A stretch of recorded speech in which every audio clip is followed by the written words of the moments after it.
السلام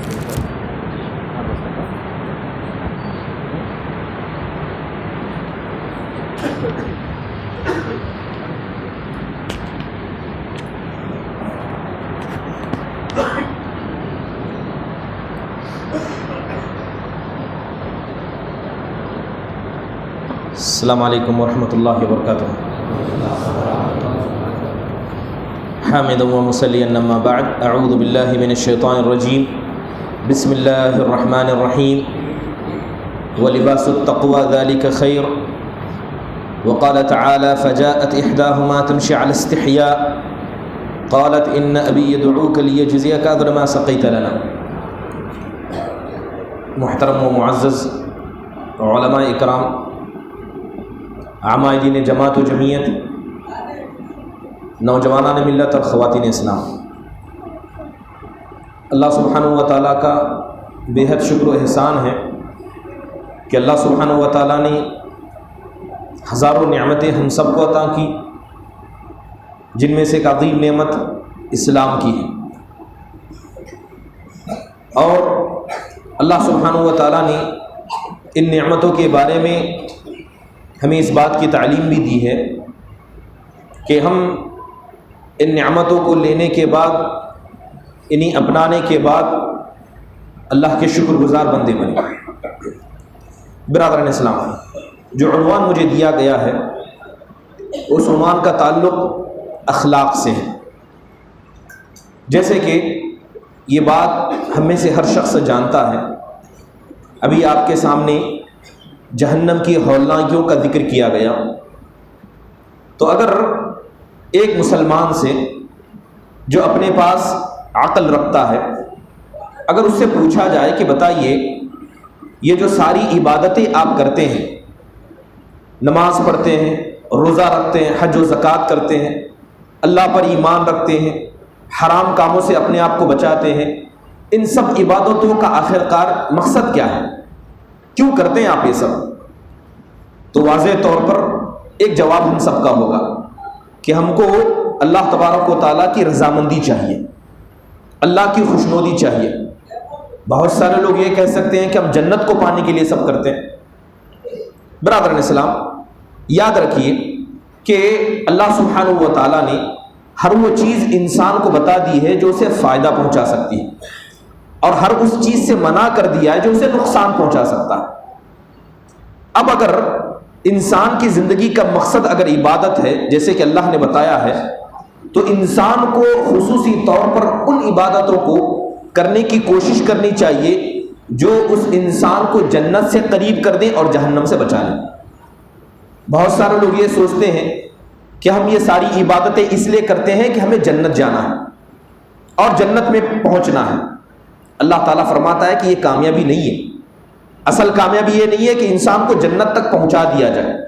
اللہ کہتا ہے کہ فمن زحزح عن النار وادخل الجنت فقد فاز. اصل کامیابی تو یہ ہے کہ انسان کو پہلے جہنم سے بچا لیا جائے اور اس کے بعد جنت میں داخل کیا جائے. یہ اصل کامیاب انسان ہے. بہت سارے لوگ ایسے بھی ہوں گے جو پہلے جہنم کا مزہ چکھ لیں گے پھر اس کے بعد جنت میں جائیں گے. اللہ کہتا ہے کہ یہ کامیابی نہیں ہے. اصل کامیابی یہ ہے کہ انسان کو جہنم سے بچا لیا جائے، وہ جہنم کا منہ نہ دیکھے. اب دوسرا سوال یہ پیدا ہوتا ہے کہ آخرکار جہنم سے بچنے کے لیے انسان کو کرنا کیا چاہیے؟ برادران اسلام، ہم جانتے ہیں کہ اللہ تعالیٰ نے جن عبادتوں کا ہمیں کرنے کو حکم دیا ہے اس میں سب سے اہم عبادت ہوتی ہے عقیدہ. کہ آپ اپنے عقیدے کو درست کریں. اگر کسی شخص کا عقیدہ خراب ہے، نمازیں پڑھتا ہے، روزہ رکھتا ہے، حج کرتا ہے، زکوٰۃ دیتا ہے، سب کچھ کرتا ہے، آسمان و زمینوں کو عبادتوں سے بھر دے، وہ شخص جہنم میں جائے گا، اس کا مقدر جہنم ہوگا. تو سب سے پہلی چیز انسان کا عقیدہ مضبوط ہونا ضروری ہے. یہ عقیدہ اسے جنت تک تو لے جاتا ہے. دوسری چیز، انسان کو عبادت کا سہارا لینا چاہیے. عقیدہ درست ہونے کے بعد انسان کو عبادت میں درست ہونا چاہیے. ایسا نہیں ہو سکتا کہ اگر کوئی آدمی یہ سوچے کہ میرا عقیدہ صحیح ہے، نماز میں کوتا ہوں چل جائے گا، کسی کا حق مار لیتا ہوں چل جائے گا. یاد رکھیں، یہ جتنی بھی عبادتیں ہم کرتے ہیں اس کا مقصد اللہ کو خوش کرنا ہے. اللہ بسا اوقات ایک چھوٹے عمل سے بھی خوش ہو جاتا ہے، اور بسا اوقات انسان اپنی پوری زندگی عبادت کر کے بھی اللہ کو خوش نہیں کر پاتا ہے. تو جس طرح انسان کا عقیدہ صحیح ہو، انسان کے اخلاق صحیح ہو، یہ دو چیزیں صحیح ہوتی ہیں تو انسان جنت تک پہنچ جاتا ہے، لیکن جہنم سے بچتا نہیں ہے۔ عبادت کرنے والے بھی جہنم میں جائیں گے، اصلی عقیدہ رکھنے والے بھی جہنم میں جائیں گے۔ ایک اہم چیز ہے جو انسان کو جہنم سے بچانے میں مدد کرتی ہے، وہ انسان کے اچھے اخلاق ہیں۔ اگر انسان کا عقیدہ صحیح ہے، اس کی عبادت درست ہے، جنت تک پہنچ جاتا ہے، لیکن جہنم کا حقدار بھی بنتا ہے۔ لیکن اگر کسی انسان کے اخلاق اچھے ہو جائیں، ایسا انسان جہنم سے بچ جاتا ہے۔ تو آپ سمجھ سکتے ہیں کہ اخلاق کی اہمیت اسلام کے اندر کتنی ہے، اخلاق کی اہمیت کتنی ہے۔ اور جو عنوان دیا گیا ہے وہ اخلاق کے ایک اہم موضوع پر ہے، وہ عنوان ہے حیا، انسان کا حیا کرنا۔ میں نے آیت کریمہ پڑھی، اللہ سبحانہ و تعالیٰ فرماتے ہیں کہ وَلِبَاسُ التَّقْوَى ذَلِكَ خَيْرٌ، جو تقوی کا لباس انسان پہن لے یہ سب سے بہترین لباس ہے۔ ایک انسان اپنے جسم کو چھپانے کے لیے ایک ظاہری لباس پہنتا ہے، ایک انسان عقیدے کا لباس پہنتا ہے، ایک انسان عبادت کا لباس پہنتا ہے، ایک انسان اخلاق کا لباس پہنتا ہے۔ اسلام کہتا ہے کہ انسان جتنے بھی قسم کا لباس پہنے، سب سے بہترین لباس تقوی کا لباس ہے۔ بلکہ بعض علماء نے اس کی شرح میں کہا کہ یہاں جو تقوی مراد لیا گیا اس سے مراد حیا ہے، یعنی حیا کا لباس سب سے بہترین ہے۔ برادر اسلام، حیا کہتے کسے؟ حیا کی تعریف علماء اکرام نے کچھ یوں بتائی کہ انقباض النفس مخافت اللوم، کہ انسان کسی ایسے کام کو کرنے سے رک جائے جس کے کرنے پر لوگ اسے برا سمجھیں۔ اگر آپ یہ کام کر لیں تو لوگ کہیں گے کہ اچھا انسان نہیں ہے، تو لہذا جس کام کو لوگ برا سمجھتے ہیں اس کام کو آپ لوگوں کے سامنے نہ کریں، اس کام سے آپ اپنے آپ کو بچا لیں۔ اس کو شریعت اسلامیہ نے حیا کیا۔ امام ابن حجر رحمہ اللہ فرماتے ہیں کہ حیا، انسان کا حیا کرنا، یہ اتنی بڑی نیکی ہے کہ اگر انسان بہت ساری چیزوں میں کوتا ہو جائے لیکن صرف حیادار بن جائے تو یہ حیا انسان کو ہر اچھے کام کی طرف لے جانے کی طاقت رکھتی ہے اور انسان کو ہر حرام کام سے بچانے کی طاقت حیا رکھتی ہے۔ اس لیے اللہ اس کے رسول نے ہمیں حیا کا حکم دیا۔ قرآن کریم میں اللہ سبحانہ و تعالیٰ نے ایک عورت کا ذکر کیا، ایک خاتون کا ذکر کیا۔ غور کریں کہ وہ خاتون کتنی نیک ہوگی، وہ خاتون کتنی حیادار ہوگی کہ اللہ سبحانہ و تعالیٰ نے ساتوں آسمان سے اس کی حیا کی تعریف کی، کہا کہ حیا ہونی چاہیے تو اس عورت جیسی ہونی چاہیے۔ قرآن میں اللہ کہتا ہے کہ فجاءت احداہما تمشی علی استحیاء، کہ ان دو میں سے ایک مارے حیا کے چلتے ہوئے آئی، ان دو میں سے ایک مارے حیا کے چلتی ہوئی آئی اور آ کر موسیٰ سے کہتی ہے کہ ان ابی یدعوک، کہ میرے ابا آپ کو بلا رہے ہیں، آپ نے جو ہماری خدمت کی ہے اس کا بدلہ آپ کو دیں، میرے ابا آپ کو بلا رہے ہیں۔ اللہ سبحانہ و تعالیٰ فرماتے ہیں کہ جب وہ لڑکی آئی اس کے اندر حیا تھی، جب وہ گئی اس کے اندر حیا تھی۔ سبحان اللہ، کہ کتنی نیک باز وہ عورت ہوگی کہ جس کی حیا کی تعریف کون کرے؟ وہ رب کرے جس نے خود حیا کو پیدا کیا، جس نے حیا کو انسان کی فطری ضرورت بنایا، اس اللہ سبحانہ و تعالیٰ حیا کی تعریف کرے۔ اس لیے قرآن مجید میں حیا کی تعلیم دی گئی۔ نبی صلی اللہ علیہ وسلم کے تعلق سے اللہ سبحانہ و تعالیٰ فرماتا ہے کہ یا ایھا الذین آمنوا لا تدخلوا بیوت النبی الا ان یؤذن لکم الی طعام غیر ناظرین اناہ۔ اللہ کہتا ہے کہ ایمان والو، نبی کے گھر میں بغیر اجازت کے داخل نہ ہو، اور جب داخل ہو جاؤ کھانے کے لیے بیٹھ جاؤ، کھانا کھاؤ تو نبی کے گھر کو چھوڑ کر چلے جاؤ۔ ایسا نہ ہو کہ تم نبی کے گھر میں کھانے کے لیے آؤ اور بیٹھ کر گفتگو کرتے رہو اور نبی گھر میں داخل ہونا چاہے تم کو بیٹھا دیکھ کر واپس چلے جائے۔ اللہ تعالیٰ کہتا ہے کہ نبی حیادار انسان ہے، وہ اپنے گھر میں بیٹھے ہوئے لوگوں سے یہ نہیں کہتے کہ آپ یہاں سے چلا جائیں۔ مسئلہ یہ تھا کہ حضرت زینب بنت جحش رضی اللہ عنہ سے آپ صلی اللہ علیہ وسلم کی شادی ہو گئی، ولیمے کی دعوت دی گئی، صحابہ اکرام کی جماعت آتی، آپ صلی اللہ علیہ وسلم کے گھر میں کھاتے اور چلے جاتے۔ ہوا یہ کہ اکثر صحابہ آئے کھا کر چلے گئے۔ اللہ کے رسول صلی اللہ علیہ وسلم حضرت عائشہ کے پاس آئے تو حضرت عائشہ نے آپ صلی اللہ علیہ وسلم کو مبارکبادی دیتے ہوئے کہا کہ آپ نے اپنے گھر والوں کو کیسا پایا؟ اللہ کے رسول ابھی حضرت زینب کے پاس نہیں گئے تھے، اللہ کے رسول گھر میں داخل ہوئے۔ گھر میں داخل ہوا تو آپ نے کیا دیکھا کہ 3 لوگ بیٹھے ہیں، کھانا کھا چکے ہیں مگر آپس میں گفتگو کر رہے ہیں۔ اللہ کے رسول صلی اللہ علیہ وسلم گھر میں داخل ہوتے ہیں، ان کو بیٹھا دیکھ کر آپ صلی اللہ علیہ وسلم واپس چلے آتے ہیں، دوبارہ واپس حضرت عائشہ کے پاس آتے ہیں۔ حضرت عائشہ سمجھتی ہیں کہ آپ حضرت زینب کے پاس سے آئے، پھر پوچھتے ہیں کہ آپ نے اپنی بیوی کو کیسا پایا؟ اللہ کے نبی 2-3 مرتبہ ایسے کرتے ہیں، اللہ تعالیٰ آسمان سے آیت نازل کرتے ہوئے کہتا ہے کہ جن کو نبی کے گھر میں کھانے کے لیے بلایا جائے کھانا کھائیں تو نکل جائیں، ایسا نہ ہو کہ آپ باتیں کرتے بیٹھ جائیں اور نبی مارے حیا کہ تم سے کچھ نہ کہیں، مگر یہ چیز اللہ کو ناگوار گزرتی ہے، یہ چیز اللہ کو پسند نہیں ہے۔ لیکن اللہ کے نبی صلی اللہ علیہ وسلم کی حیا کی تعریف اللہ نے کی کہ نبی اتنے حیادار تھے کہ آپ اپنے گھر میں بیٹھے ہوئے لوگوں سے یہ تک نہیں کہتے کہ یہاں سے چلے جاؤ۔ برادران اسلام، حیا 2 طرح کی ہوتی ہے، حیا 2 طرح کی۔ سب سے پہلے ایک حیا جو انسان کے اندر فطری ہوتی ہے، جس حیا کے ساتھ اللہ سبحانہ و تعالیٰ نے انسانوں کو پیدا کیا، تو لہذا انسان اس طرح پیدا کیے گئے کہ ہمارے اندر حیا ہے، یہاں تک کہ یہ حیا اس قدر ہے کہ اس حیا سے اگر کوئی آدمی اپنے آپ کو آزاد کرتا ہے، وہ مسلمان تو چھوڑیے انسان کی کیٹیگری سے بھی باہر نکل جاتا ہے۔ آپ نے قصہ سنا ہوگا قرآن کریم میں، اللہ تبارک و تعالیٰ نے ہمارے باپ آدم علیہ السلام اور ہماری ماں حوا علیہ السلام کا ذکر کیا کہ اللہ تبارک و تعالیٰ نے ان کو جنت میں چھوڑ دیا، کہا کہ جائیے جنت میں جو چاہنا کھائیے، جو چیزوں کا استعمال کرنا چاہیے کیجیے، مگر اس درخت سے بچیے، وہ درخت آپ کے لیے ہلاکت والا ہو سکتا ہے۔ مگر شیطان نے بہکا دیا، وسوسہ ڈال دیا، دونوں گئے اور اس درخت کے پھل کو کھا لیا۔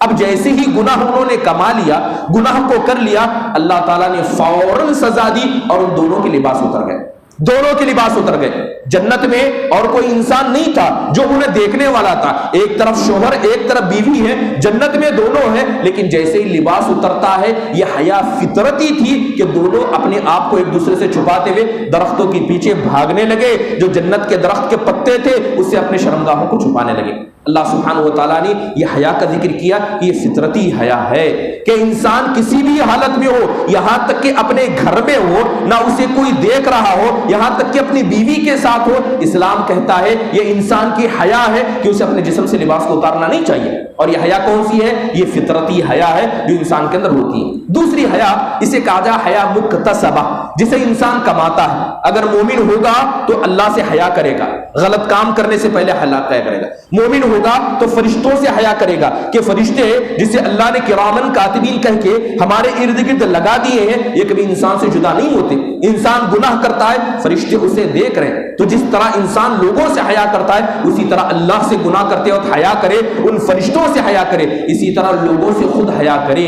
یہ ساری حیا انسان کماتا ہے۔ برادر اسلام، اگر حدیث کے اندر دیکھیں کہ اللہ کے رسول صلی اللہ علیہ وسلم نے حیا کا ذکر کیا ہے، اللہ کے رسول صلی اللہ علیہ وسلم کی ایک بڑی مشہور حدیث ہے کہ ان مما ادرک الناس من کلام النبوۃ الاولى اذا لم تستحی فاصنع ما شئت۔ اللہ کے رسول کہتے ہیں کہ جتنی بھی نبوتیں اللہ نے اب تک بھیجی ہیں، یعنی جتنے بھی انبیاء کو اللہ نے بھیجا ہے، سارے نبیوں سے اللہ نے یہی کہا ہے کہ اگر تمہارے اندر حیا ہے تو نیک کام کیجئے، اگر کسی کے اندر حیا نہیں ہے تو چاہے گناہ کا کوئی بھی کام وہ انسان کر لے، اس سے کسی کو کوئی فرق نہیں پڑتا ہے۔ تو برادر اسلام، اللہ کے نبی صلی اللہ علیہ وسلم نے کیا بتایا کہ آپ جانتے ہیں کہ جو آدم علیہ السلام کے زمانے میں شریعت تھی وہ ابھی نہیں ہے۔ حضرت نوح علیہ السلام کے زمانے میں، بنی اسرائیل کے زمانے میں جو چیزیں ان کی شریعت میں تھی ہماری شریعت میں نہیں ہے، لیکن ایک چیز جو آدم کے پیدا کرنے سے تھی انسان کے زمین میں موجود ہونے تک ہوگی، وہ حیا ہوگی۔ حضرت آدم کے زمانے میں بھی حیا سب سے اچھی نیکی تھی، حضرت نوح کے زمانے میں جتنے انبیاء گزرے ہیں سارے نبیوں کے زمانے میں حیا سے بہتر کوئی نیکی نہیں تھی، اور اس امت کے اندر بھی اللہ کے رسول صلی اللہ علیہ وسلم نے بتایا کہ حیا سے بڑھ کر کوئی نیکی نہیں ہوگی۔ برادر اسلام، حیا اتنی اچھی چیز ہے، اللہ کے رسول کہتے ہیں الحیا لا یاتی الا بالخیر، جو انسان حیا کرتا ہے وہ ہمیشہ بھلائی پاتا ہے، حیا کر کے کبھی کسی کو نقصان نہیں ہوتا، حیا کرے گا سب سے اچھا بدلہ پائے گا۔ حدیث کے اندر آتا ہے کہ حضرت عبداللہ بن عمر رضی اللہ عنہ کہتے ہیں کہ ایک مرتبہ اللہ کے رسول صلی اللہ علیہ وسلم کا گزر 2 صحابہ کے پاس سے گزرا ہوا، ایک بڑے بھائی تھے، ایک چھوٹے بھائی تھے، تو بڑا بھائی اپنے چھوٹے بھائی کو ڈانٹ رہا تھا اور کہہ رہا تھا انک لتستحی، کہ تم بہت زیادہ حیا کرتے ہو، تمہارے اندر شرم و حیا بہت زیادہ ہے، اسی شرم و حیا کی وجہ سے تم کو بہت سارا نقصان ہو چکا ہے، اتنی حیا مت کرو۔ یہ بات اللہ کے رسول صلی اللہ علیہ وسلم کے کان پر پڑی تو اللہ کے نبی صلی اللہ علیہ وسلم نے کہا دعوا فإن الحیاء من الایمان۔ اللہ کے نبی اس بڑے بھائی کو نصیحت کرتے ہوئے کہتے ہیں کہ حیا کرنے کی وجہ سے تمہارے چھوٹے بھائی کو نقصان ہو رہا ہے اور تم اسے حیا کرنے سے منع کر رہے ہو۔ اللہ کے نبی کہتے ہیں دعوا، اس انسان کو، اپنے چھوٹے بھائی کو حیا کرنے دو، کیونکہ حیا ایمان کا حصہ ہے۔ جتنا انسان کے پاس حیا ہے اتنا انسان کے پاس ایمان ہے. تو اس کا واضح مطلب یہ ہوا کہ جتنا انسان بے حیا ہے اتنا انسان بے ایمان ہے, اتنا ہی وہ ایمان کا کمزور ہے. جتنا بے حیا ہوگا اتنا ایمان کا کمزور ہوگا. برادران اسلام, سلف صالحین کے حیا کو دیکھیں کہ حیا کی ایسی زندہ مثالیں اللہ سبحانہ و تعالیٰ نے ہمارے سامنے پیش کی, انبیاء نے پیش کی, صحابہ نے پیش کی, کہ اس جیسی مثالیں انسان چاہ کر بھی نہیں لا سکتا. ذکر کریں حضرت موسیٰ علیہ السلام کا. اللہ کے نبی کہتے ہیں کہ ان موسیٰ کانا حیاء و ستیرا, کہتے ہیں کہ حضرت موسیٰ علیہ السلام بڑے حیادار انسان تھے, بڑے ستیر تھے, اپنے جسم کو چھپاتے تھے, یہاں تک کہ ان کے جسم کا حصہ تک بنی اسرائیل نے نہیں دیکھا تھا. اس قدر اپنے جسم کو چھپایا کرتے. مرد ہیں, ہٹے کٹے نوجوان ہیں, اللہ کے نبی ہیں, لیکن حیا تھی کہ اپنے جسم تک کو چھپایا کرتے. ایک مرتبہ بنی اسرائیل نے دیکھا کہ حضرت موسیٰ آخرکار ایسا کرتے کیوں ہیں, اپنے جسم کو چھپا کر رکھتے, جسم کا حصہ نہیں دیکھا جاتا. انہوں نے الزام لگا دیا, ہو سکتا ہے کہیں نہ کہیں حضرت موسیٰ کے جلد پر کوئی بیماری ہے, یا تو انہیں برس کی بیماری ہے یا کوئی اور بیماری ہے جس کی وجہ سے یہ اپنے جسم کو چھپا کر رکھتے ہیں. اللہ تبارک و تعالیٰ کو یہ بات برداشت نہیں ہوئی کہ ان کے مقدس نبی پر اس قدر الزام لگایا جائے. اللہ تعالیٰ نے بری کرنے کا ارادہ کیا. حضرت موسیٰ کی قوم اس قدر بے حیا تھی, یہودی اس قدر بے حیا تھے کہ جب نہاتے تو مرد مل کر, خواتین مل کر اکٹھا نہایا کرتے, اپنے جسم کے لباس کو نکال کر سمندر اور ندی میں مل کر نہایا کرتے. مگر حضرت موسیٰ حیا دار تھے, ان سے جدا ہو کر تنے تنہا نہایا کرتے. ایک مرتبہ نہانے کے لیے حضرت موسیٰ پہنچے, اپنے کپڑے پتھر پر نکال دیے. اللہ تبارک و تعالیٰ نے پتھر کو چلنے کا حکم دیا. وہ پتھر حضرت موسیٰ کے کپڑے کو لے کر بھاگا. حضرت موسیٰ اس پتھر کو چلتا ہوا دیکھتے ہیں, فوراً دوڑتے ہیں, اپنا عصا اٹھاتے ہیں اور پتھر سے کہتے ہیں ثوبی حجر, اے پتھر میرا کپڑا, اے پتھر میرا کپڑا.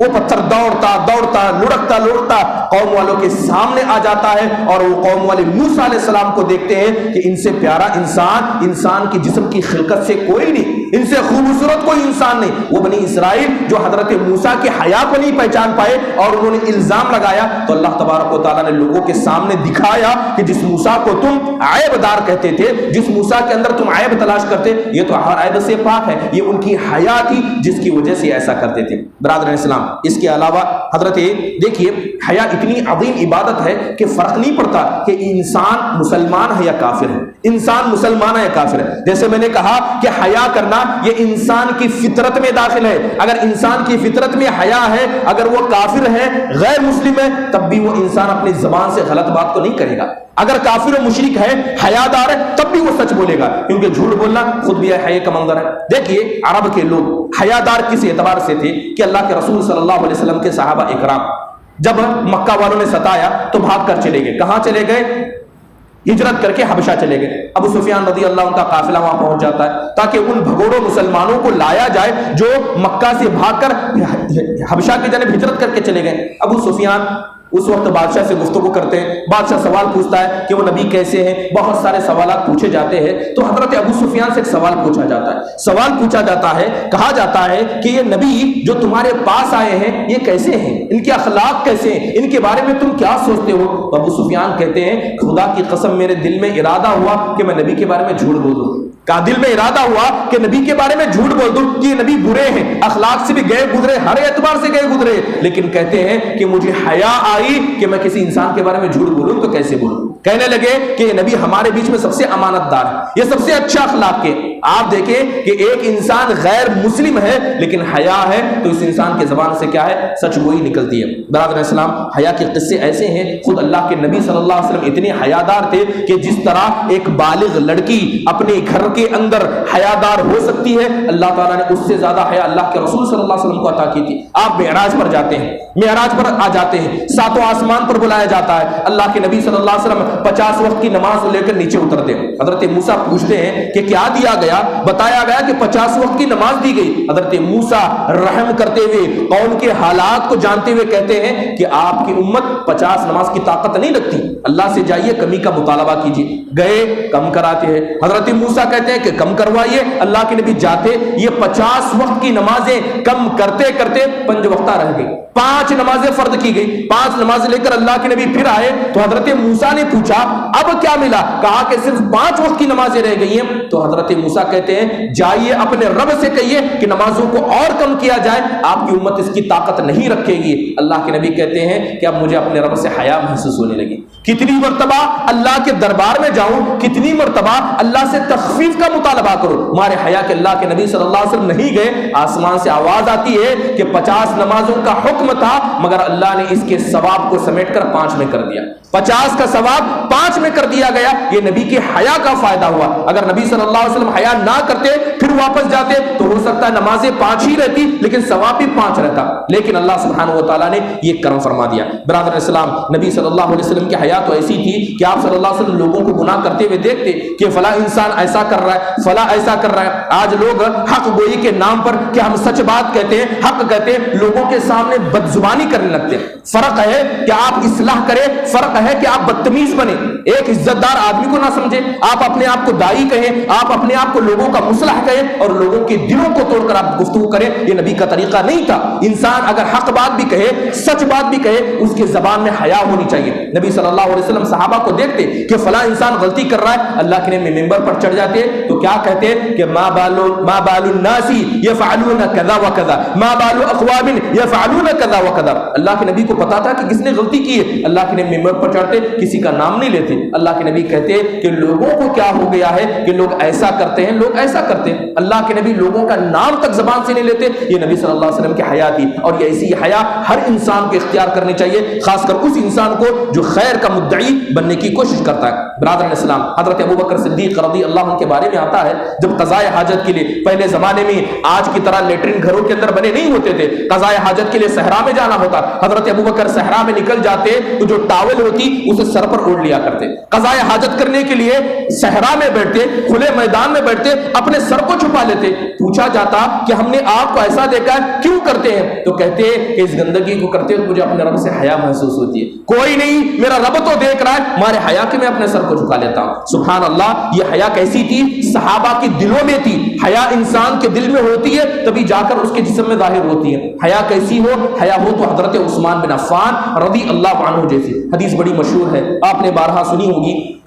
اللہ کے رسول صلی اللہ علیہ وسلم گھر میں لیٹے ہوئے، آپ کے پنڈلی یا ران کا حصہ کھلا ہوا، کپڑا وہاں سے ہٹ گیا تھا، اجازت مانگی گئی، اجازت دی گئی، حضرت ابوبکر صدیق رضی اللہ عنہ آئے، اللہ کے نبی کے بازو میں بیٹھے، اللہ کے نبی ویسے ہی لیٹے اور ویسے ہی کپڑا کھلا ہے، حضرت ابوبکر گفتگو کرنے لگے۔ کچھ دیر بعد اور ایک شخص نے اجازت مانگی، اجازت دی گئی، گھر میں آ کر بیٹھ گئے، گفتگو کرنے لگے، وہ حضرت عمر بن خطاب رضی اللہ عنہ تھے۔ پھر ایک تیسرے شخص نے اجازت مانگی، اللہ کے نبی اجازت دیتے ہیں اور ان کے آنے سے پہلے اللہ کے نبی اٹھ کر بیٹھ جاتے، اپنے کپڑے کو سیدھا کر لیتے، اپنے کپڑے کو سیدھا کر لیتے۔ وہ کون تھے؟ وہ حضرت عثمان بن عفان رضی اللہ عنہ تھے۔ اب سارا مسئلہ ہوا، تینوں لوگ گھر سے چلے گئے۔ حضرت عائشہ رضی اللہ عنہا کو تعجب ہوا کہ میرے ابا حضرت ابوبکر صدیق آئے، اللہ کے نبی نے اپنی پوزیشن کو چینج نہیں کیا، جیسے ویسے تھے۔ اس کے بعد حق گو عمر بن خطاب آئے، وہ عمر جنہیں دیکھ کر شیطان بھی بھاگ جاتا تھا، اللہ کے نبی نے اپنی حالت کو سیدھا نہیں کیا، لیکن جیسے ہی عثمان بن عفان آئے اللہ کے نبی نے اپنی حالت کو بدل لیا۔ حضرت عائشہ نے پوچھا کہ آخرکار آپ نے ایسا کیوں کیا؟ تو اللہ کے نبی کہتے ہیں الا استحی من رجل تستحی منہ الملائکہ، کیا اس انسان سے میں حیا نہ کروں جس سے خود اللہ کے فرشتے حیا کرتے ہیں؟ یہ اتنے حیادار انسان ہے کہ حق بولنے میں بھی حیا کرتے ہیں، اللہ کی عبادت میں حیا کرتے ہیں، رب سے حیا کرتے ہیں، فرشتوں سے حیا کرتے ہیں۔ حیا کی حالت تو یہ ہے کہ اللہ کے فرشتے خود ان سے حیا کرتے ہیں، کیا ایسے انسان سے میں حیا نہ کروں؟ اللہ کے نبی صلی اللہ علیہ وسلم کا انتقال ہو جاتا ہے، حیا ہو تو ہماری ماں عائشہ بنت صدیقہ رضی اللہ عنہا جیسی ہو۔ آج ہماری ماں و خواتین کو ضروری ہے کہ وہ حیا پیدا کرے تو حضرت عائشہ رضی اللہ عنہ جیسے حیا پیدا کرے۔ حضرت عائشہ رضی اللہ عنہ اپنے گھر میں رہا کرتی تھی، اللہ کے نبی کا انتقال حضرت عائشہ کے گھر میں ہو جاتا ہے، اور نبیوں کا معاملہ ایسا ہے کہ نبی جہاں انتقال کرے وہیں دفنایا جائے۔ اللہ کے نبی صلی اللہ علیہ وسلم حضرت عائشہ کی گود میں آپ نے دم توڑا تھا، تو لہذا آپ کے کمرے میں نبی صلی اللہ علیہ وسلم کو دفنایا گیا۔ گھر چھوٹا تھا، ایک حصے میں نبی صلی اللہ علیہ وسلم کی قبر ہے، اب حضرت عائشہ اسی روم میں رہتی تھی، اپنے کپڑے بدلتی تھی، کھانا پینا جو سارے معاملات ایک عورت کرتی تھی۔ اس کے بعد آپ کے ابا جان حضرت ابوبکر صدیق رضی اللہ عنہ کا انتقال ہوتا ہے۔ اب حضرت ابوبکر اپنی بیٹی سے اجازت مانگتے ہیں کہ میں اللہ کے رسول کے بازو دفن ہونا چاہتا ہوں۔ بیٹی باپ کو کیسے منع کر سکتی تھی؟ بیٹی نے اجازت دی، باپ کی لاش کو لا کر نبی صلی اللہ علیہ وسلم کے بازو میں دفنایا گیا۔ حضرت عائشہ کے روم میں کتنے قبر ہوئے؟ 2 ہوئے، ایک اللہ کے رسول صلی اللہ علیہ وسلم کی، حضرت ابوبکر کی۔ حضرت عائشہ اسی میں گھر میں رہتی تھی، اپنے کپڑے کو اتارتی تھی، نہانا پانا سارے معاملات کرتی۔ اب حضرت عمر بن خطاب رضی اللہ عنہ کو زخمی کر دیا جاتا ہے، شہادت کر دی جاتی ہے۔ حضرت عمر درخواست بھیجتے ہیں کہ جو آپ کے روم میں میرے جو 2 ساتھی ہیں ان کے بازو میں میں دفن ہونا چاہتا ہوں۔ حضرت عائشہ کہتی ہیں خدا کی قسم وہ جگہ تو میں نے اپنے لیے رکھی تھی کہ میرے شوہر ہیں، میرے ابا ہیں، ان کے بازو میں دفن ہوں، مگر حضرت عمر نے اجازت مانگی، میری حیا اس بات کی اجازت نہیں دیتی تھی کہ حضرت عمر کو منع کرو، اجازت دی، حضرت عمر کو لا کر دفنا دیا جاتا ہے۔ جیسے ہی دفنایا جاتا ہے حضرت عائشہ اپنا سامان لپیٹ کر گھر سے باہر نکل جاتی ہیں، اس روم کو چھوڑ دیتی ہیں۔ پوچھا جاتا ہے کہ آپ نے روم کیوں چھوڑا؟ کہتی ہیں کہ جب تک میرے شوہر اللہ کے رسول تھے وہ میرے اپنے تھے، حضرت ابو بکر تھے میرے ابا تھے، مگر اب ایک غیر انسان کی لاش میرے روم میں دفنا دی گئی، میں کیسے برداشت کروں کہ غیر انسان جو مردہ ہے قبر میں دفن ہو چکا ہے اس کے سامنے میں اپنے کپڑے اتاروں؟ کہتے ہیں کہ اس لاش سے مجھے حیا محسوس ہوتی ہے، لہذا اس گھر میں رہنے کو چھوڑ دیا۔ سبحان اللہ، یہ کیسی حیا تھی؟ یہ حیا کا اصلی معیار ہے۔ اس طرح کی حیا ہر انسان کو، مرد و عورت کو پیدا کرنی چاہیے۔ برادران اسلام، سلف صالحین میں تو کچھ ایسے گزرے ہیں، سلف صالحین میں تو کچھ ایسے گزرے ہیں جن کی مثال تاریخ میں نہیں ملتی۔ حضرت عبداللہ بن مسعود رضی اللہ عنہ کے ایک ساتھی تھے، یہ تابعین میں سے آتے ہیں، جن کا نام ربیع بن خویثم ذکر کیا جاتا ہے۔ حضرت ربیع بن خویثم ایک مرتبہ حضرت عبداللہ بن مسعود کے گھر میں داخل ہوئے، یہ اصل میں ان کے کرایہ دار تھے۔ حضرت عبداللہ بن مسعود نے اپنا گھر کرایہ پر دیا تھا، تقریباً 20 سال سے حضرت ربیع بن خویثم رحمہ اللہ اس گھر میں رہا کرتے تھے۔ اب ایک مرتبہ داخل ہوئے تو جو گھر کی بازو میں بچی تھی اور ایک بوڑھی عورت تھی، وہ کہنے لگی کہ اے عبداللہ بن مسعود دروازہ کھولیے، آپ کا ایک نابینا دوست آ گیا۔ وہ دوست جو 20 سال سے رہتا ہے، جو نابینا، وہ گھر میں داخل ہونا چاہتا ہے، آپ دروازہ کھولیے۔ حضرت عبداللہ بن مسعود رضی اللہ عنہ ہنسنے لگے۔ کہا کیا کہا آپ نے؟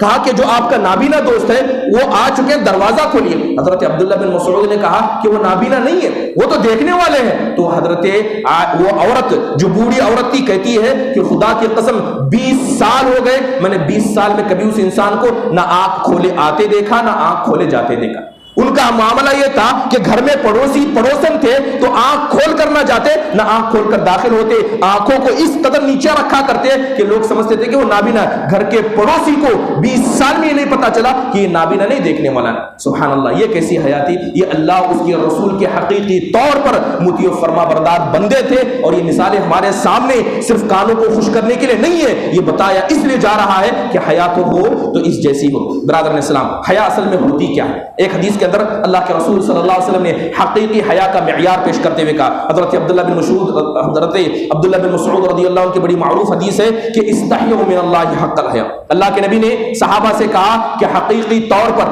جس طرح اللہ سے حیا محسوس کرنی چاہیے ویسے محسوس کرو۔ تو صحابہ کہتے ہیں اے اللہ کے نبی، ہم تو حیا کرتے ہیں، ہم تو حیا کرتے ہیں۔ اللہ کے نبی نے کہا حیا کا وہ مطلب نہیں ہے جسے تم سمجھتے ہو۔ اللہ کے نبی حیا کا مطلب بتاتے ہوئے کہتے ہیں ان تحفظ الراس وما وعى، کہ حیا کا اصل معیار یہ ہے کہ تم اپنے سر کی حفاظت کرو، اپنے سر کی حفاظت کرو، اور سر میں جو اللہ نے نعمتیں دی ان کی حفاظت کرو۔ سر یہ اللہ کا دیا ہوا، یہ جھکنا کس کے سامنے چاہیے؟ صرف اللہ کے سامنے جھکنا چاہیے۔ اس سر کے اندر علم ہو تو وہ علم ہو جو انسان کو نفع دے، ایسا علم انسان کے سر کو زندہ رکھتا ہے، تو یہ سر صرف اللہ کے سامنے جھکنا چاہیے۔ سر کے اندر اللہ نے نعمتیں کیا دی؟ سر کے اندر اللہ نے آنکھ عطا کی، اس آنکھ سے صحیح چیزیں دیکھیے، غلط چیزوں سے بچائیے۔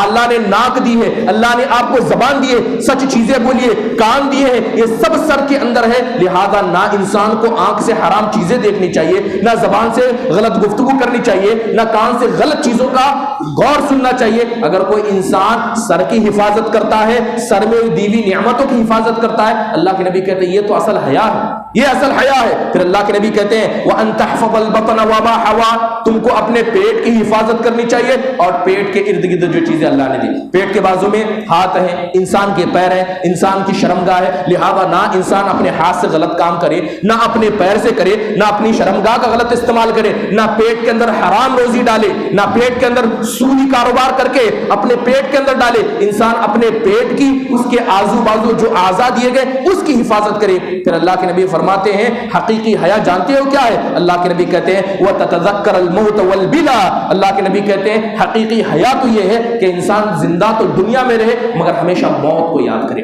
ہمیشہ مصیبت کو یاد کرے، مرنے کے بعد انسان کا کیا حشر ہوگا انسان اسے یاد کرے۔ پھر آپ فرماتے ہیں کہ وَمَنْ أَرَادَ الْآخِرَةَ تَرَكَ زِينَةَ الدُّنْيَا، کہ جو اصل اصل میں آخرت کا بندہ ہوتا ہے وہ دنیا کو چھوڑ دیتا ہے۔ یہ دنیا اور آخرت ایک دوسرے کے دشمن ہیں۔ اگر آپ نے دنیا کو چنا آخرت ناراض ہو جائے گی، اگر آپ نے آخرت کو چنا تو دنیا ناراض ہو جائے گی۔ اب آپ کے پاس ہے، آپ آخرت والے بننا چاہتے ہیں یا دنیا پرست بن جاتے ہیں؟ پھر اللہ کے نبی کہتے ہیں فمن فعل ذلك فقد استحیا من اللہ حق الحیا، کہ جس نے اتنا سارا کام کیا، جس نے اپنے سر کی حفاظت کی، آنکھ کی حفاظت کی، زبان کی حفاظت کی، کان کی حفاظت کی، پیٹ کی حفاظت کی، ہاتھ و پیر شرمگاہ کی حفاظت کی، آخرت کا بندہ بننا چاہا، یہاں تک کہ موت کو ہمیشہ مد نظر رکھا، اللہ کے نبی کہتے ہیں جس نے اتنا سب کیا اس نے حقیقت میں اللہ سے حیا محسوس کی۔ ورنہ جو انسان کسی ایک میں بھی کوتا ہوا تو انسان کیا حقیقت میں اللہ سے حیا محسوس کرنے والا نہیں ہے۔ برادر اسلام، آج دیکھیں کہ بے حیائی کے ہمارے پاس منظر کیا ہے۔ سب سے پہلے بات اگر زبان کی کریں تو کون ہے جو گارنٹی دے سکتا ہے کہ اس نے کبھی غیبت نہیں کی ہوگی، اس نے زبان سے کسی کے بارے میں حاسدانہ الفاظ نہیں کیے ہوں گے، جس نے اپنی زبان سے کیا ہے غلط الفاظ کا استعمال نہیں کیا ہوگا، جھوٹی گواہی نہیں دی ہوگی، اس زبان کا استعمال کر کے حرام روزی کو نہیں اپنایا ہوگا۔ کتنے لوگ ایسے ہیں جو اپنی آنکھ کے بارے میں ضمانت دے سکتے ہیں۔ آج حالت تو یہ ہے کہ فتنے کا دورہ ایسا ہے کہ ایک وقت تھا انسان نگاہ کی حفاظت کر سکتا تھا، گھر میں بیٹھ جاتا نگاہ کی حفاظت ہو جاتی، لیکن یہ جو موبائل کی مصیبت، یہ جو ٹیکنالوجی کی مصیبت آ گئی، انسان اپنے گھر میں رہ کر، بند کمرے میں رہ کر کے اپنی نگاہ کی حفاظت نہیں کر سکتا۔ حال تو یہ ہے، بے حیائی کا منظر تو یہ ہے کہ لوگوں نے بروں کو، بری چیز کو برا سمجھنا ہی چھوڑ دیا۔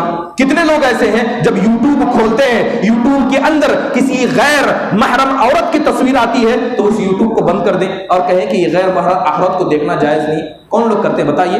ہاتھ رکھ کر بتائیے سینے پر کہ یوٹیوب کے اندر، موبائل کے اندر جب کسی ایسی چیز کی تصویر نگاہوں کے سامنے آ جاتی ہے جس کو دیکھنا جائز نہیں ہے، آپ اسے بند کر دیتے ہیں۔ سبحان اللہ، اللہ کے نبی نے کیا ہی بہترین بات کہی تھی، ایک وقت ایسا آئے گا کہ ایمان پر عمل کرنا آگ کے انگارے کو ہاتھ پر پکڑنا جیسا ہو، بڑا ہی مشکل ہو جائے گا۔ اگر ہم اس کام کو نہیں کر سکتے ہیں تو یقیناً جان لیجئے کہیں نہ کہیں یہ بے حیائی کا منظر ہمارے یہاں ہے۔ بری صحبت کی وجہ سے انسان غلط کاموں کو کرتا ہے، بری صحبت کی وجہ سے انسان بدگمان بن جاتا ہے، بری صحبت کی وجہ سے انسان حواروں خیالوں کو کرتا ہے، اور یہ بے حیائی کے جو منظر ہمارے یہاں دیکھے جاتے ہیں اس کی بڑی وجہ نگرانی کی کمی ہے۔ ماں باپ اپنے بچوں کا خیال ضرور کرتے ہیں لیکن دنیا کے حد تک، اگر بچہ ٹیوشن نہیں جاتا ہے، اسکول نہیں جاتا ہے تو ماں باپ مارتے اور ڈانٹتے، لیکن وہی بچہ جب جھوٹ بولے، وہی بچہ نماز میں کوتا بنے، کسی کو فرق نہیں پڑتا ہے۔ ایک وقت تھا کہ لوگ آ کر سوال کرتے کہ گھر میں ٹی وی ہے اس سے بچنے کا علاج بتائیے، ٹی وی گئی اس سے بڑی مصیبت آئی، آج کوئی نہیں پوچھتا ہے کہ موبائل سے بچنے کا علاج بتائیے۔ یہ کہتے ہیں کہ موبائل کو کم استعمال کیسے کرنا ہے، کیونکہ کوئی اس سے بچ نہیں سکتا، نہ گھر کا بچہ، نہ گھر کی عورت، نہ بوڑھی، نہ جوان، کچھ نہیں، سب مصیبت میں مبتلا ہے۔ اور یہ سب کے سب کیا ہے؟ بے حیائی کے منظر ہمارے یہاں پائے جاتے ہیں۔ اللہ تعالیٰ کہتا ہے کہ وَلَقَدْ خَلَقْنَا الْإِنسَانَ وَنَعْلَمُ مَا تُوَسْوِسُ بِنَفْسِهِ، کہ ہم نے تم کو پیدا کیا ہے، ہم جانتے ہیں کہ تمہارے دل میں کس کس قسم کا وسوسہ آتا ہے، نگرانی نہ ہو تو یہ وسوسے انسان کے پاس جنم لے جاتے ہیں۔ برادران اسلام، عبادت میں کوتاہیاں ایک بڑی وجہ ہے۔ انسان کو حیا محسوس کرنی چاہیے تو سب سے پہلے اللہ سے حیا محسوس کرنی چاہیے۔ نماز کو چھوڑ دیتے ہیں اور جو واجبی صدقات ہیں اس کو نہیں ادا کرتے، جیسے ابھی شیخ نے کہا استطاعت ہونے کے بعد حج نہیں کرتے، کہتے ہیں کہ جب بوڑھے ہو جائیں گے تب حج کریں گے۔ اس طرح عبادتوں میں کوتاہی کرنا، طاقت رکھنے کے بعد عبادتوں کو علی الفور نہ ادا کرنا، یہ اللہ تعالیٰ کے مسئلے میں بھی حیائی ہے، انسان کو اس سے بچنا چاہیے۔ بات اگر خواتین کے کریں، سبحان اللہ، اللہ کے رسول صلی اللہ علیہ وسلم کی بڑی پیاری حدیث، اللہ کے نبی کہتے ہیں کہ ما ترکت بعدی فتنة اضر علی الرجال من النساء، میں نے میرے جانے کے بعد مردوں پر عورتوں سے بڑھ کر کوئی فتنہ نہیں چھوڑا ہے، کوئی فتنہ عورتوں سے بڑھ کر مردوں کے لیے نہیں ہے۔ آج دیکھیں یہ بے حیائی کا منظر ہماری خواتین کے اندر تو بھر بھر کر پایا جاتا ہے۔ سب سے بڑی بے حیائی تو یہ ہے کہ ہماری خواتین گھر سے زیادہ باہر رہنا پسند کرتی ہیں۔ گھر کے باہر کتنی ایسی خواتین ہیں جو شاپنگ کے نام پر نہیں نکلتی ہیں۔ کیا ایسے مرد حقیقت میں غیرت مند ہیں، حیا والے ہیں کہ وہ گھر میں رہتے ہیں اور ان کی بیویاں باہر شاپنگ کرنے کے لیے جاتی ہیں؟ اللہ تعالیٰ نے مرد کا گھر کا ذمہ دار کسے بنایا؟ کہا الرجال قوامون علی النساء، مرد عورتوں پر حاکم ہے، عورتوں کی ضرورت کو پورا کرنا مرد کا کام ہے۔ آج شاپنگ کے نام پر عورتیں گھر کے باہر نکلتی ہیں، سہیلیوں سے ملنے کے نام پر، گھومنے پھرنے کے نام پر عورتوں کا نکلنا عام بات ہے۔ یہ بے حیائی نہیں تو اور کیا ہے؟ اللہ تو عورتوں سے کہتا ہے وقرنا فی بیوتکن ولا تبرجن تبرج الجاہلیۃ الاولی، ان عورتوں سے کہیے کہ ان کے گھر میں رہیں، ان کا گھر میں رہنا بہتر ہے۔ یہاں تک کہ عبادت کے نام پر بھی اگر کوئی عورت مسجد بھی آنا چاہتی ہے، اسلام کہتا ہے کہ تمہاری نماز تمہارے گھر میں افضل ہے، مسجد میں پڑھنے سے زیادہ افضل ہے۔ سبحان اللہ، عبادت کے نام پر گھر سے باہر عورت نکلتی ہے تو اسلام کہتا ہے کہ اپنے گھر میں رہ کر نماز پڑھو۔ آج عورتیں عبادت کے لیے تو چھوڑیے، عبادت چھوڑ کر ہر بہانہ ہمارے پاس موجود ہے، اور افسوس کی بات تو یہ ہے کہ گھر کے مرد ان کو کھلی اجازت دے کر رہتے ہیں۔ اللہ کے رسول کہتے ہیں اذا خرجت المرأة من بیتها استشرفها الشیطان، کہ جیسے ہی کوئی عورت اپنے گھر سے نکلتی ہے شیطان اسے گھیر لیتا ہے، شیطان اسے مزین کر دیتا ہے۔ اس کے علاوہ بے حیائی کا منظر کہ عورتوں کا مردوں کی مشابہت کرنا، چلنا، کپڑے، یہ جو کپڑے، یہ جو برقع ہماری خواتین پہنتی ہیں، کاش یہ برقع وہ عبادت سمجھ کر پہنا کرتی۔ آج برقع شو پیس بن گیا ہے۔ یہ برقع اللہ نے دیا اس لیے ہے تاکہ عورت اپنی زیب و زینت کو چھپائے، لیکن برقع خود زینت بن گیا ہے۔ کتنی عورتیں ایسی ہیں جو حقیقت میں برقع یہ سمجھ کر پہنتی ہیں کہ یہ برقع پہننا اللہ کی عبادت ہے، اللہ نے حکم دیا ہے، اس کے رسول نے حکم دیا ہے۔ کون سی عورت ہے یہ جو سمجھ کر پہن کر برقع پہنتی ہے کہ برقع پہننے سے اللہ خوش ہوتا ہے؟ یہ برقع ایک عورت کی غیرت کی علامت ہے، ایک عورت کی حیا کی علامت ہے، اس کی پاک دامنی کی علامت ہے۔ کتنی ایسی عورتیں ہیں جو حقیقت میں یہ سمجھ کر برقع پہنتی ہیں گھر کے مرد غائب ہو جائیں عورتوں کا برقع بھی غائب ہو جاتا ہے، ان کی حیا بھی غائب ہو جاتی ہے۔ سبحان اللہ، اس طرح کے بے حیائی کا منظر جس طرح عورتوں کے اندر ہے، عورتوں کے اندر پایا جاتا ہے۔ اور اسی طرح بے حیائی کے اندر اگر لباس کے اندر کہیں تو لباس کو شہرت والا لباس پہننا، اللہ تبارک و تعالیٰ کی خلقت کو بدلنا، یہ جو بے حیائی کے منظر ہمارے یہاں پائے جاتے ہیں اس کی بہت ساری وجہ ہیں۔ کیا وجہ ہیں بے حیائی کے؟ سب سے پہلی وجہ یہ ہے کہ ہم نے اپنی اولاد کو تربیت نہیں دی صحیح طور پر۔ جو حیا کا معیار اسلام نے بتایا اس کو نافذ نہیں کیا گیا۔ جیسے ہی بچے گھر میں بڑے ہو جاتے ہیں، اسلام تو کہتا ہے، اسلام اس بات کا حکم دیتا ہے کہ اگر گھر کے اندر بچے بڑے ہو جائیں، اگر وہ بڑے ہو جائیں اپنے ماں باپ کے کمرے میں بھی اولاد داخل ہونا چاہے تو اسلام کہتا ہے کہ 3 وقت میں ان کو اجازت لے کر داخل ہونا چاہیے۔ اسلام کیا کہتا ہے؟ اگر بچے گھر کے اندر ہو اپنے ماں باپ کے کمرے میں بھی داخل ہو تو اجازت لے کر داخل ہوئے۔ اسے اسلام نے حیا کا معیار کہا۔ سلف صالحین سے پوچھا گیا کہ کتنے سال کا بچہ جتنی عمر کو ہو جائے تو اس کو گھر میں داخل ہونے کے لیے اپنے ماں باپ کے کمرے میں داخل ہونے کے لیے اجازت مانگی جائے؟ کہتے ہیں کہ کم سے کم 4 سال۔ اگر آپ کا بیٹا یا بیٹی 4 سال کے ہو تو اپنے ماں باپ کے کمرے میں داخل ہونے سے پہلے اجازت مانگے۔ عشاء کے وقت، فجر کے وقت، ظہر کے وقت جب ماں اور باپ سو جاتے ہیں، یہ سونے کا وقت ہے جب بے پردگی کا امکان ہے، اسلام حیا کا نظام پیش کرتا ہے کہ اس حیا کو نافذ کیا جائے۔ 7 سال کے ہو جائیں بستروں کو الگ کر دیا جائے، نماز کی تلقین کی جائے۔ 10 سال کے ہو جائیں نماز نہ پڑھنے پر مارا جائے۔ یہ تو حیا کا نظام اسلام نے پیش کیا ہے۔ کتنے ماں باپ ہیں جو اس حیا کے نظام کو ہم تطبیق دیتے ہیں؟ یہی بچے جب حیا کو بچپن سے نہیں جانتے، بڑے ہو کر غلط تعلقات قائم کر لیتے ہیں، بڑے ہو کر غلط تعلقات قائم کرتے ہیں، اور غلط بڑے ہو کر کیا ہے ماں باپ کے لیے بدنامی کا ذریعہ بن جاتے ہیں۔ تب ماں باپ کو تکلیف ہوتی ہے، واویلا مچاتے ہیں۔ اگر بچپن میں آپ نے اپنی اولاد کو تربیت دی ہوتی تو آج یہ حال نہیں ہوتا۔ بے حیائی کا مظہر یہ ہے کہ آج لڑکا لڑکی کے درمیان لباس کی کوئی تمیز نہیں رہی۔ لڑکا ہوتا ہے، لڑکی ہوتی ہے، خصوصی طور پر اسے جینس پینٹ پہنائی جاتی ہے۔ لڑکیوں کو جو چھوٹی بچیاں ہیں ٹی شرٹ پہنایا جاتا ہے، لڑکوں کا لباس پہنایا جاتا ہے۔ یہ تمیز لوگ بھول جاتے ہیں کہ یہ لڑکی ہے یا لڑکا ہے۔ لباس میں آج یہ تمیز ہی ختم ہو گئی ہے، یہ تمیز ختم ہو گئی ہے۔ یہ بے حیائی کا مظہر ہے۔ اور دوسری بڑی بات یہ ہے کہ بے حیائی کا بڑا مظہر یہ ہے کہ بچیاں جیسے ہی تھوڑی بڑی ہو جاتی ہیں، بہت سارے ماں باپ ایسے خود مسلم معاشرے کو دیکھے کہ پردے کرنے میں تاخیر کرتے ہیں۔ بچی 10 سال کی ہو گئی، بسا اوقات ایک 10 سال کی بچی اگر جسم سے بھاری ہو تو ایک عورت کی فتنے کی چیزیں اس پر واضح ہو جاتی ہیں۔ ماں باپ آپ اس نگاہ سے دیکھیں کہ یہ آپ کی اولاد ہے، لیکن غیر کوئی آدمی دیکھے گا تو اسے بچی نہیں ایک مکمل عورت کی نگاہ سے دیکھے گا۔ اگر بچی بالغ نہ بھی ہو لیکن وہ جسم سے بڑی ہو جائے اس کو پردہ کروائیے، اسے برقع پہنوائیے، اگر آپ چاہتے ہیں کہ آپ کی اولاد حیادار بنے۔ برادران اسلام، اس کے علاوہ موبائل کا غلط استعمال، صبح ہے شام ہے، یہ سارے بے حیائی کے مظہر ہے۔ اس کے علاوہ گانا بجانا، گانوں کو سننا، یہ تو ایسی بیماری بن چکی ہے جس سے کوئی معاشرہ محفوظ نہیں ہے۔ اس کے علاوہ بہت ساری چیزیں ایسی ہیں جو بے حیائی کا مظہر بنتی جاتی ہے۔ برادر اسلام، جو لوگ حیا کو چھوڑ دیتے ہیں بہت سارے نقصانات ان کے یہاں جاتے ہیں۔ اللہ سبحانہ و تعالیٰ سے دعا ہے کہ اللہ تبارک و تعالیٰ جو حیا کے تعلق سے باتیں بتائی گئی ہیں، اللہ سبحانہ و تعالیٰ ان سب کو اپنانے کی ہم سب کو توفیق نصیب فرمائے۔ اور اسی طرح جو بے حیائی کے مظہر آج پائے جاتے ہیں، اللہ سے دعا ہے کہ اللہ تعالیٰ ہمارے معاشرے کو اس بے حیائی سے پاک فرمائے، حیا کا نظام قائم کرنے کی توفیق نصیب فرمائے۔ آمین۔ وآخر دعوانا الحمد للہ رب العالمین۔ السلام علیکم ورحمۃ اللہ وبرکاتہ۔